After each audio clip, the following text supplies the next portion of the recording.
Soldering is one of the most complex techniques I think you'll ever learn, whether you're making jewellery or repairing it, and it is one that can so easily ruin a good job that you may have been taking hours or days to make up and put together. No two soldering jobs are ever going to be the same either, so we are continually being challenged day in, day out. Now, I'll just show you what type of equipment that I use when I come to solder, whether it be silver or gold. And we'll start off with the torches.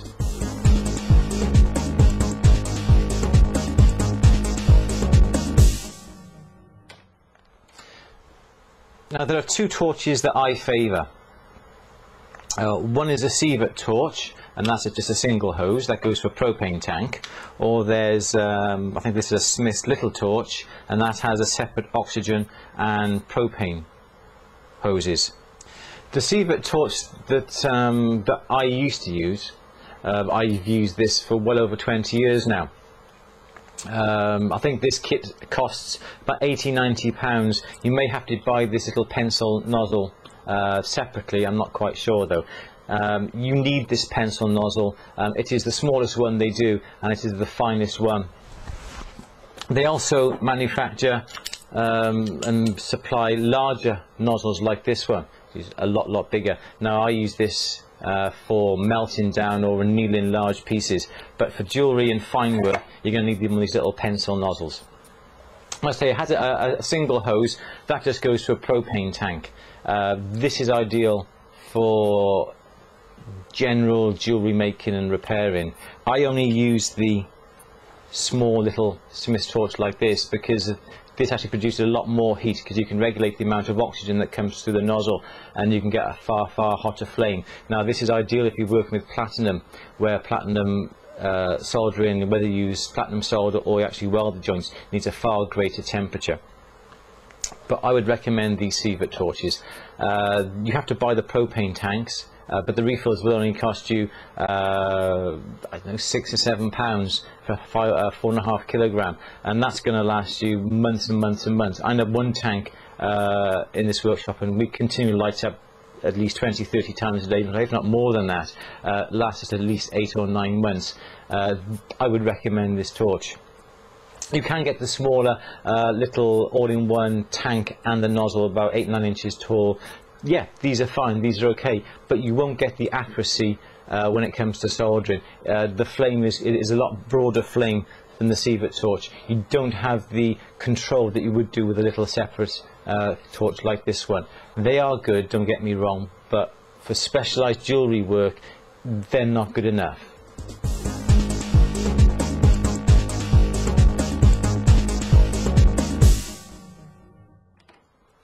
Now when it comes to solder, there are various types of solder that come in different forms. Silver solder often comes in strips that looks a bit like this. Gold will come in panels like this, and you'll also get silver and gold in syringes. This is a silver one and that's the gold one there. So different jobs need different types of solder. Now when it comes to solder, again, there are 3 different types of silver solder that is commonly used in a workshop, and that is hard, medium and easy solder. They're called that because it relates to their melting point. Hard solder melts at a very high temperature, easy will melt at a lower temperature. Now these all melt well below the actual melting point of the silver, so in theory you should have no worries there.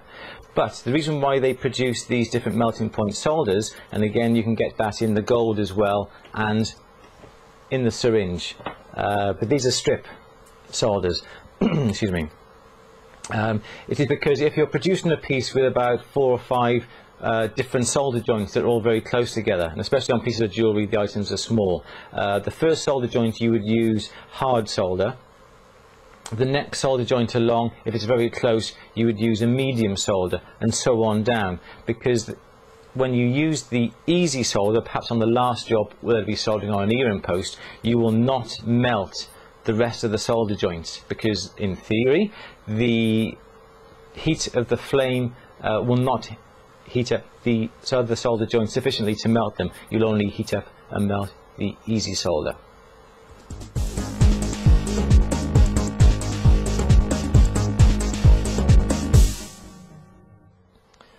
When silver and gold are heated, the flame oxidizes the metal, and if a piece is oxidized, the solder will not flow. So you have to stop that oxidization. And two forms of flux we use is borax, which looks like this. That's a borax cone, and this is the ceramic dish. Or we would use, I think it's all flux, that looks like a bit like ferroliquid. This is okay. I don't normally use this. I find the borax and the cone and the dish is far better. With that, a little bit of water is put within the dish. The borax cone is then rubbed upon the dish itself to produce a very thin cream. That then is applied to the joint that you're going to be soldering with a fine paintbrush. If you use the all flux, then that's just painted upon the job straight away. There's no need to actually dilute that. Now, this is very, very clean. I've never used this. This is just for demonstration purposes. Here's my dish. It does look a bit dirty, but the inside is nice and clean, and this is the cone that I've got left. And there is some water in this, and you just simply rub that on the dish like that, and then what is in the bottom of the dish then is like a very creamy substance, and that is flux.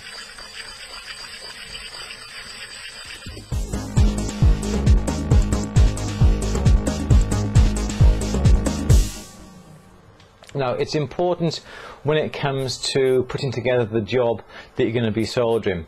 The surfaces have to be absolutely spotlessly clean. You mustn't even touch them with a finger, because there is grease on your fingers that will actually stop the flow of solder. Now, everybody, I don't care who it is, always has a problem at some point or other soldering. The solder doesn't flow. And 9 times out of 10, this is due to a dirty work surface, or there's oxidization on the piece itself. Now, when you come to solder two pieces together, they have to fit together absolutely perfectly. There must be no daylight showing between the joint, or whether you're soldering an earring post on a piece. The solder will not flow in a gap. It has to flow between two tight surfaces. There must be no daylight showing through it, and those joints, those surfaces, have to be absolutely spotless. So always give them a rub over with a bit of emery paper first, and then put the job together, then flux it straight away.